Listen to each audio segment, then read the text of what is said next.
وصحبه وسلم. اللهم صل على سيدنا محمد وعلى آله وصحبه وسلم.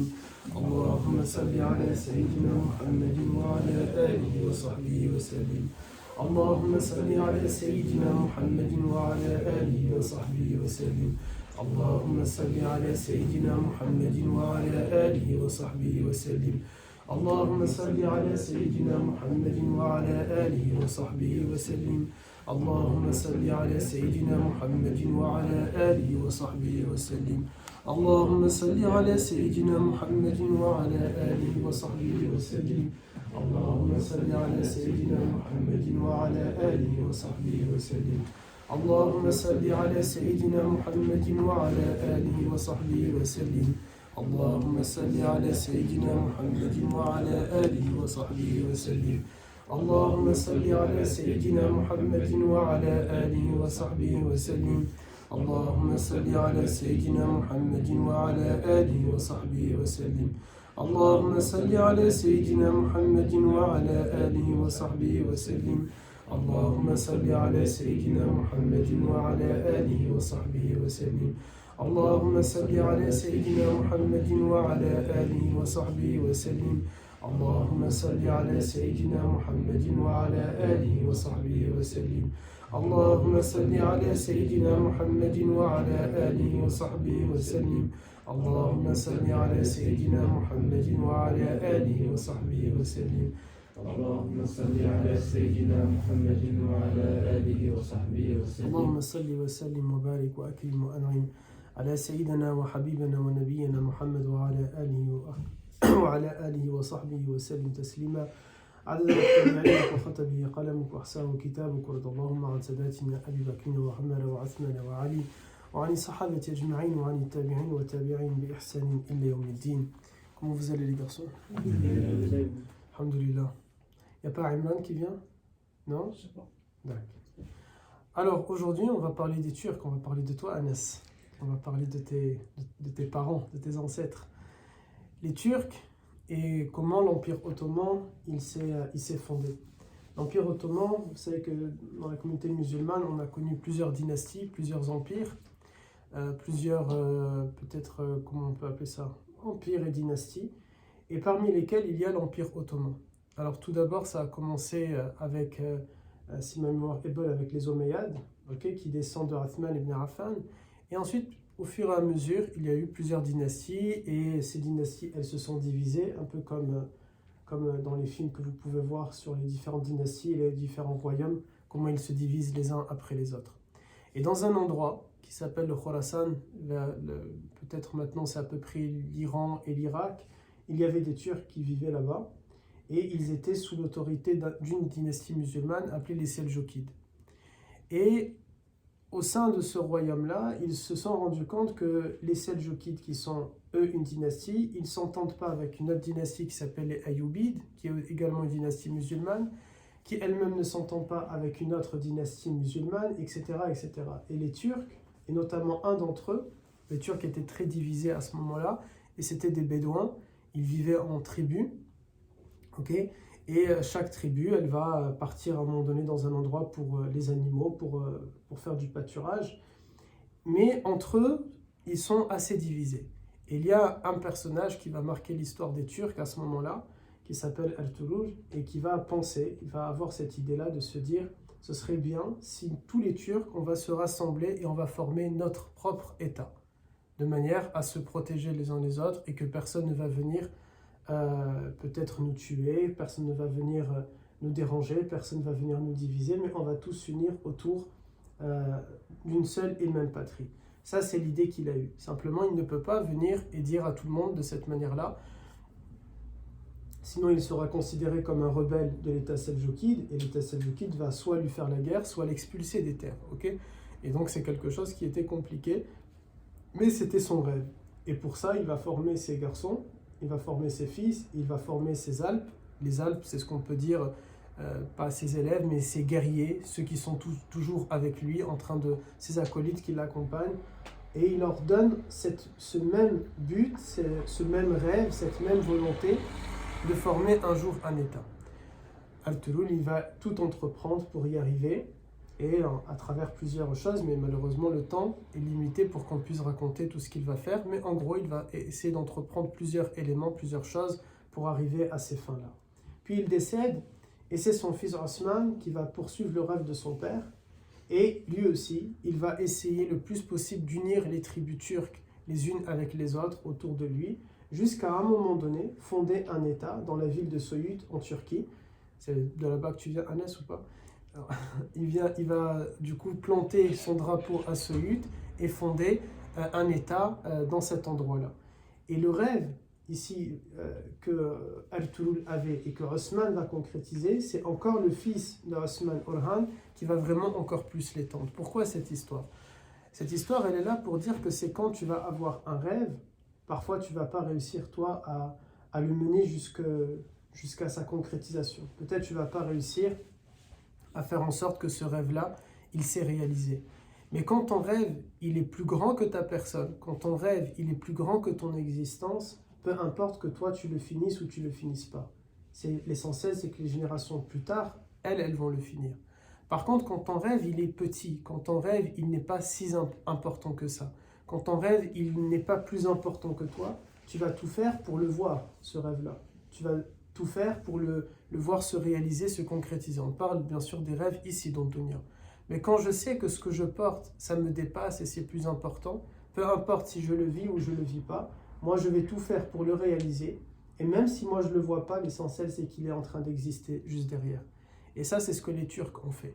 C'est ce que Ertuğrul a fait, c'est ce que son fils Osman a fait, c'est ce que Orhan a fait, et ainsi de suite. Et à chaque fois qu'il y a eu un nouveau dirigeant au sein de l'Empire ottoman, ils avaient toujours la même volonté. Le rêve que notre premier père a eu, que cet empire-là, il va être grand, et il va aller d'un côté du Khorasan, d'un côté de la Perse, jusqu'à ce qu'on appelle maintenant Istanbul, mais qui était Constantinople, et peut-être même au-delà, et unifier l'ensemble des États musulmans et des régions où il y avait une majorité musulmane, c'était ça leur rêve. Et c'est ce que les Ottomans ont fait ensuite au fur et à mesure. Et parmi toutes les dynasties musulmanes qu'il y a eu, parmi tous les empires musulmans qu'il y a eu, seuls les Ottomans sont ceux qui sont le plus restés dans le droit chemin. Seuls les Ottomans sont ceux qui ont le plus accompli de bonnes choses et qui ont essayé le plus possible d'être des religieux. Bien sûr, il y a quelques califes ottomans qui ont fait des choses qui ne sont pas correctes, mais la majorité d'entre eux a été correcte. Et c'est parce qu'ils ont été corrects alors qu'Allah Azza wa Jal les a aidés, leur a facilité, et qu'ils ont réussi à réaliser ce rêve-là que le prophète avait eu, plutôt, je ne sais pas si on peut dire un rêve, mais cette promesse que le prophète alayhi salam a donnée aux musulmans, un jour Constantinople sera musulmane. Et surtout, le prophète a dit, les soldats qui vont rentrer dans Constantinople et qui vont libérer les populations de Constantinople qui étaient martyrisées, torturées, massacrés par Byzance, par l'Empire byzantin, eh bien ces soldats-là qui vont partir dans cet endroit-là pour les libérer, eh bien c'est le paradis qui leur est promis. Et à chaque fois, chaque calife turc, chaque dirigeant turc, de Ertuğrul jusqu'au dernier qui va réussir à le faire, Mohamed al-Fatih, Mohamed le Conquérant, on appelle Mehmet le Conquérant en français, ils ont toujours eu cette volonté-là d'être celui qui va faire entrer l'islam à Constantinople, celui qui va libérer les populations de Constantinople. Quand tu as un rêve, tu dois te dire, ce rêve-là, je vais tout faire pour le réaliser. Je vais tout entreprendre pour le réaliser. Et même si moi, je n'arrive pas à le réaliser, je dois essayer le plus possible de mettre la volonté de réaliser ce rêve-là dans le cœur de ceux qui sont avec moi, dans le cœur de ceux qui m'accompagnent. Et c'est ce qu'on est en train d'essayer de faire dans Da'wa, par exemple. Pas de fonder un État, bien sûr, mais dans le sens, les projets, montrer l'islam à chaque individu, montrer ce qu'est réellement l'islam, ce qu'est véritablement le message de la ilaha illallah, un message qui n'est pas sanguinaire, un message qui n'est pas misogyne, un message qui n'est pas racial, un message qui n'est pas raciste, etc. Vous voyez, ce projet-là, ce rêve-là, de faire que chaque, j'allais dire croyante et croyant, c'est un lapsus peut-être révélateur, faire en sorte que chaque âme sur terre, elle puisse connaître et comprendre c'est quoi le message de la ilaha illallah. Ça doit être notre rêve. Ça a été le rêve du prophète alayhi salatu salam, son espoir, et c'est celui que chacun d'entre nous doit normalement porter. Tout faire pour porter ce message-là et essayer de le continuer et de le poursuivre. C'est ça le projet. Quand vous allez regarder l'Empire ottoman, quand vous regardez comment cet empire il s'est formé et comment il s'est développé, c'est ça. C'est faire naître la volonté dans le cœur des individus les uns après les autres. Et je vous ai déjà parlé, de l'imam al-Bukhari par exemple, qui est assis dans un cours et son maître va leur dire à lui, pas que à lui mais à tous les élèves, j'aimerais bien qu'on va rassembler l'ensemble des cours, l'ensemble des hadiths du prophète alayhi salatu salam, et qu'on va en faire un livre, parce qu'aujourd'hui il y a trop de hadiths qui sont faux, parce qu'aujourd'hui il y a trop de hadiths qui sont mensongers, et parce que les gens ont eu cette habitude-là d'inventer des hadiths pour asseoir leur pouvoir, pour asseoir leur autorité, etc. Et qu'est-ce que va faire Bukhari? Il se lève et il essaye de concrétiser le rêve de son maître, de le faire. Et ça va lui prendre des années. Un rêve, mes garçons, il est important. Le rêve, c'est quelque chose de bien et de louable. Mais ce rêve-là, tu dois te poser deux questions. Plutôt, quand tu te poses la question, il n'y a que deux issues. Soit le rêve est inférieur à moi, il est moins important que moi, mais ça veut dire qu'il ne mérite pas que je passe toute ma vie à courir derrière ce rêve-là. Ou bien ce rêve-là, il est beaucoup plus grand que moi, il est beaucoup plus important que moi. Non seulement je vais passer ma vie à essayer de le réaliser, mais j'ai conscience que certainement je vais mourir avant de le voir se réaliser. J'ai conscience que certainement je ne le verrai pas, parce que c'est quelque chose qui me dépasse. Et puisqu'il me dépasse, je dois, avec humilité, me dire, peut-être je ne mérite pas, moi, de le voir se concrétiser. Mathalan, rêver ce rêve-là de voir la nation musulmane totalement unie un jour. Allons de l'ouest jusqu'à l'est, en passant par le sud et le nord. Du Maroc jusqu'à la Turquie de Anas, en passant par Djibouti, c'est normal, etc. Ce rêve-là de voir cette nation-là musulmane totalement unifiée, c'est un rêve qui me dépasse. Mais parce qu'il me dépasse, je dois avoir conscience que certainement je ne vais pas le voir. Sûrement je ne vais pas le voir, mais moi je vais tout entreprendre pour pouvoir le voir et pour pouvoir le réaliser. L'Empire ottoman, l'histoire de Ertuğrul, ou bien de l'ensemble de ses descendants, c'est cette histoire-là. L'histoire de personnes qui ont la volonté de construire quelque chose. À chaque fois, mes garçons, dans l'histoire, à chaque fois dans l'histoire, avec un grand H, que des hommes se sont rassemblés et se sont dit, on va faire quelque chose. Ça va prendre du temps. Ça va peut-être, on va peut-être pas le voir, mais c'est pas grave. On le fait pas pour nous, on le fait pour les générations futures. Et ils ont réussi. Quel que soit ce projet-là, qu'il s'agisse d'un projet par exemple d'Illuminati, de franc-maçonnerie, qu'il s'agisse de fonder des États, qu'il s'agisse de renverser des dynasties, qu'il s'agisse de conquérir des territoires, qu'il s'agisse de bâtir de grandes sociétés, peu importe, à chaque fois qu'un groupe d'hommes s'est rassemblé et ils se sont dit ensemble, on va le faire, on va y arriver et on va mettre tous les moyens possibles pour pouvoir le réaliser, et tant pis si on ne le voit pas. Parce qu'il est là le secret. Si tu te bats pour voir ce rêve se réaliser, tu ne vas pas le voir se réaliser. Et il ne va pas marcher. Et tu ne vas pas réussir à le faire. Parce que ceux qui vont se battre pour essayer de le voir, qu'est-ce qu'ils vont faire? Ils vont vite se dépêcher, peut-être. Ils vont bâcler le travail, de sorte à pouvoir le voir. Parce qu'ils veulent le voir. Et ils se disent, j'ai galéré pour pouvoir voir cette chose-là, donc je veux la voir. Par contre, lorsque j'ai conscience que peu importe que je le vois ou pas, le but c'est que ce projet-là, il soit complété, qu'il soit parfait, à ce moment-là, ces gens-là ont toujours réussi. Alors imaginez quand c'est un groupe de croyants qui se rassemblent et que leur projet, c'est un projet islamique, que leur projet, c'est un projet religieux, que leur projet, c'est un projet qui va, par exemple, unifier les croyants, que leur projet, c'est par exemple un projet qui est pour montrer le chemin de l'islam à travers le monde, qui sont nos projets à nous dans le Da'wah. Do you understand? Et c'est ça le but. À chaque fois qu'on vous a donné un enseignement, l'objectif a été de vous dire, prenez l'enseignement, mais appliquez-le dans votre vie. C'est pas intéressant simplement de prendre un hadith pour le prendre. Ce matin, cet après-midi, avec les ados, on a parlé par exemple comment le prophète, il va rompre le jeûne avec les dates, etc. Un truc que je ne vous ai pas dit là, mais que peut-être j'ai déjà dit aux autres, ou peut-être même à vous, ça a été lorsqu'on sait que le prophète, il boit en 3 fois. C'est pas intéressant juste de reproduire bêtement le fait que le prophète boit le verre en 3 fois. Ça, c'est quelque chose qui est un peu facile, un peu bête de répéter cette chose-là. Mais c'est de comprendre pourquoi. Quand j'ai compris pourquoi le prophète fait, je vais pouvoir le suivre, j'ai envie encore plus de le suivre, et je vais peut-être même pouvoir réaliser sa volonté à travers cette manière-là de boire en 3 fois, mais peut-être aussi à travers d'autres choses. Et en l'occurrence, en buvant en 3 fois, le prophète, il nous demande, ne buvez pas cul sec parce que c'est mauvais pour votre santé, parce que c'est mauvais de boire d'un coup. Et on le sait maintenant, que c'est mauvais de boire d'un coup, mais que c'est mieux de boire par différentes gorgées. Quand j'ai compris ça, alors je l'applique dans ma vie. Non seulement avec l'eau, je vais le boire 3 fois, mais aussi je vais tout faire en sorte que ce que je suis en train de boire, ça ne va pas être quelque chose qui va être mauvais pour ma santé. Vous voyez ? L'islam, c'est comme ça qu'il doit se vivre et c'est comme ça qu'il doit se pratiquer. Je dois comprendre, quand je fais ma religion, quand je regarde un fait, quand j'apprends quelque chose, comment est-ce que je peux le pratiquer dans ma vie ? Comment est-ce que je peux l'appliquer dans ma vie ? Si c'est simplement lire l'histoire pour la lire, je ne vais pas être avancé. L'histoire de l'Empire ottoman, comment il est né et jusqu'à ce qu'il est devenu incroyable, parce qu'ils ont réussi de la Perse, du bout de la Perse, ce qui s'appelle aujourd'hui par exemple la Mongolie, qui est même au cœur de la Chine, vous voyez, coincé entre la Chine et la Russie, c'est là-bas que c'est né tout ça. Et jusqu'à arriver à Constantinople, à Istanbul, et même de l'autre côté de la rive. Vous savez que les Ottomans, par exemple, ont conquéri la Hongrie. À un moment donné, la Slovaquie était musulmane, mes garçons. La Slovaquie, la Hongrie. À partir de demain, je vais commencer quelque chose que j'aurais dû faire depuis hier, mais je ne l'ai pas fait, de donner chaque jour de Ramadan un événement qui s'est passé.